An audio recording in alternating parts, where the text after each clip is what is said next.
चोर है उनको रियायत मिलती है।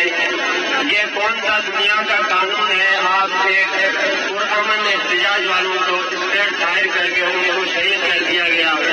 खोल दो, आर पार छोड़ दो, करगिल रोड खोल दो, आर पार छोड़ दो, करगिल रोड खोल दो, आर पार छोड़ दो।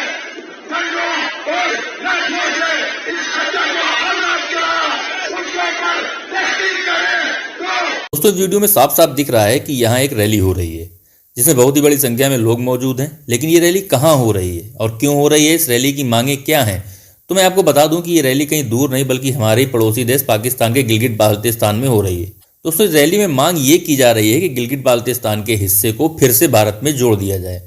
मतलब ये है कि अब गिलगित बाल्टिस्तान भारत का हिस्सा बनना चाहता है। और ये वैसे तो कोई नई बात नहीं है, ये पहले भी कई बार हो चुका है। वहाँ के लोगों का कहना है कि कारगिल सड़क को फिर से खोला जाए और भारत का जो केंद्र शासित प्रदेश लद्दाख है उसके कारगिल जिले में गिलगित बाल्टिस्तान को दोबारा से मिलाया जाए।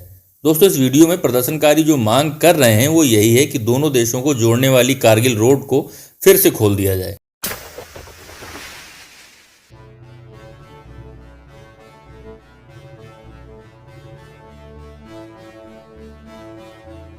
यार ये पाकिस्तान जो है इसकी मुश्किलें कम होने का नाम नहीं ले रही हैं। आर्थिक संकट तो पहले से ही बना हुआ है, बीच में बाढ़ ने भी सब चौपट कर दिया था और अब तो ये हाल है कि वहाँ लोग खाने पीने तक को मोहताज हैं।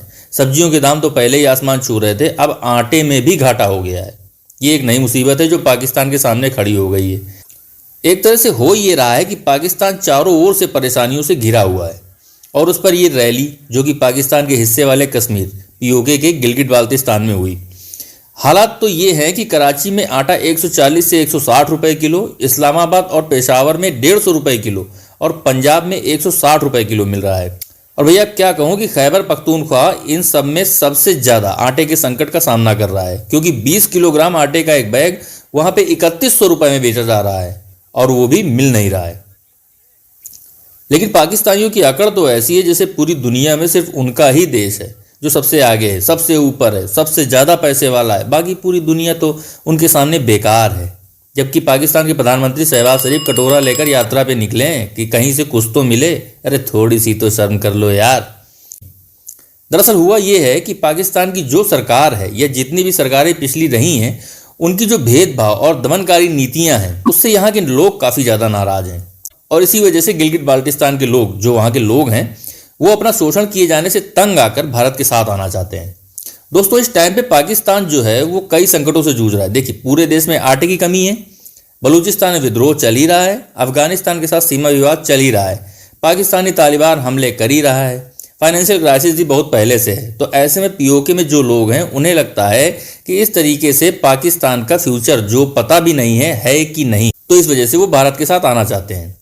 एक तो बेचारा पाकिस्तान पहले ही काफ़ी मुद्दों को लेकर परेशान था, अब ये नई और समस्या उसके सामने है। गिलगित बाल्टिस्तान के लोग लगभग 2 हफ्तों से सरकार का विरोध कर रहे हैं और भारत में मिलना चाहते हैं।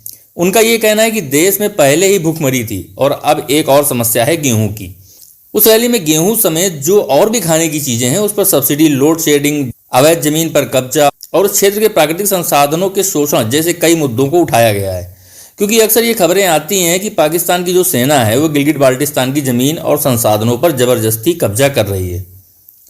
तो प्यारे भाइयों मैं आपको बता दूं कि आप जो ये सब्सिडी की बात कर रहे हो इसमें आपको क्या लगता है कि पाकिस्तान की सरकार आपकी बात मान लेगी? अरे भाई मुझे ये बताओ कि जो सरकार खाने पीने की जो चीज़ें हैं उन्हें पूरा तक तो कर नहीं पा रही है, सब्सिडी तो बहुत दूर की बात है भाई। मैं आपको बताऊं कि आपके बलूचिस्तान में गेहूं का स्टॉक पूरी तरह से खत्म हो गया है और सिर्फ बलूचिस्तान के लिए ही 4 लाख बोरी गेहूं की तुरंत ज़रूरत है। और अगर ये गेहूं नहीं मिलता तो फिर हालात और भी ज़्यादा बिगड़ेंगे। और जहां प्राकृतिक संसाधनों पे कब्जा करने की बात है तो आपको बता दूं कि ये पाकिस्तान सरकार नहीं बल्कि कब्जा गैंग है। ये तो आपको बहुत अच्छे से पता होना चाहिए। ये पीओके किसका है? जिस गिलगित बाल्टिस्तान को आप भारत से मिलाने की बात कर रहे हो ये किसका है? भारत का है। रैली करो भाई, पर बच्चों की तरह तो मत करो। दोस्तों आपको बता दें कि पाकिस्तान की सेना और सरकार के खिलाफ यहाँ काफ़ी लंबे टाइम से विरोध चल रहा है। यहाँ पर ज़मीन का मुद्दा बहुत पुराना है, क्योंकि यहाँ जो लोग रहने वाले हैं वो 2015 से यही कह रहे हैं कि ज़मीन गिलगित बाल्टिस्तान के लोगों की है, क्योंकि ये ज़मीन पाकिस्तान के कब्जे वाले हिस्से में आती है, जबकि पाकिस्तान इसे मानने को तैयार ही नहीं है। अजब बेवकूफ़ी है यार। पाकिस्तान ने जो है वहाँ के जितने भी प्राकृतिक संसाधन हैं उनका 1948 से ही फायदा उठाया है, लेकिन बदले में पीओके में रहने वाले लोगों को क्या मिला? बेरोजगारी, भुखमरी, हत्या, लूट और इन्हीं सारी वजहों से काफ़ी लोगों को अपना देश छोड़कर बाहर जाना पड़ा। अभी आज की डेट में ही ले लीजिए कि वहाँ पर बहुत सारे लोग ऐसे भी हैं जिनको मेडिकल सुविधा आज भी नहीं मिलती। अब क्या ही कहें कि यहाँ की पीएम ने भी हाथ खड़े कर दिए हैं और सीधे सीधे बोल दिया है कि भैया हमारे पास कोई स्वास्थ्य सुविधा नहीं है, अपना अपना देख लो। पाकिस्तान हमेशा यही कहता है कि गिलगिट बाल्टिस्तान पाकिस्तान का हिस्सा है, जबकि सच तो यह है कि पाकिस्तान का संविधान भी साफ साफ कहता है कि गिलगिट बाल्टिस्तान जम्मू कश्मीर राज्य का हिस्सा है। यहाँ के लोगों को चुनावों में भाग लेने के लिए रोक दिया जाता है। यहाँ के किसी उम्मीदवार को प्री स्क्रीन्ड किया जाता है। उन्हें ये कसम लेनी पड़ती है कि वो पाकिस्तान के लिए वफादार रहेंगे और वो पाकिस्तान के साथ जम्मू कश्मीर के विलय में विश्वास करता है। इससे ये पता चलता है कि पाकिस्तान को खुद गिलगिट बाल्टिस्तान में रहने वाले लोगों पे विश्वास नहीं है। वे उन्हें पाकिस्तानी मानते ही नहीं। ये तो जबरदस्ती कब्जा नहीं तो और क्या है।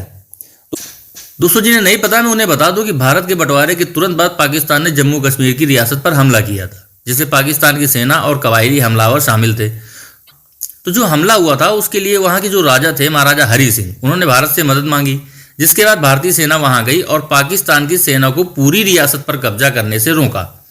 ऐसे हैं ये दोगले कि कोई बंटवारे का दुख मना रहा था, कोई बंटवारे के बाद अपना घर बनाने में लगा था और पाकिस्तान कब्जा करने में लगा था।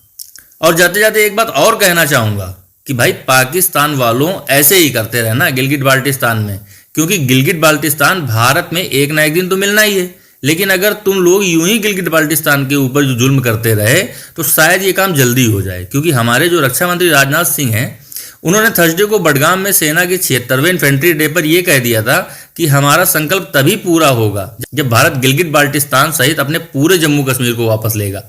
तो भैया तुम्हारी भैंस तो पानी की तरफ बहुत तेज स्पीड में जाती दिख रही है। तो भाई लोग आज के लिए इतना ही, मिलते हैं अगले वीडियो में, तब तक के लिए नमस्कार।